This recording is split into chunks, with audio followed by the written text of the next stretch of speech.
Quand tu as dit que nous avons un devoir de véracité, nous n'avons pas un devoir de transparence, nous avons même un devoir de réserve pour rendre la société vivable et aussi pour inciter à la vertu. Kant nous dit très clairement que nous avons un devoir de véracité, donc nous devons penser sincèrement ce que nous disons, nous ne devons pas dire autre chose que ce que nous pensons.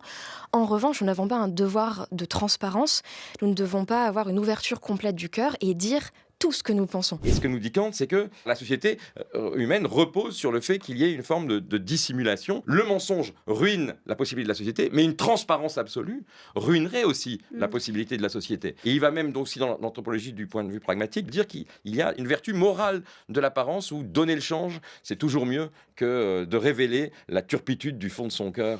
Si notre cœur était totalement transparent, nous désespérerions les uns des autres. Tout le monde se montrerait tellement vicieux et on trouverait que l'homme est tellement mauvais, mesquin et bas qu'on ne ferait même plus d'efforts pour être moral et on serait totalement désespéré moralement et dans une espèce de paresse pratique complète.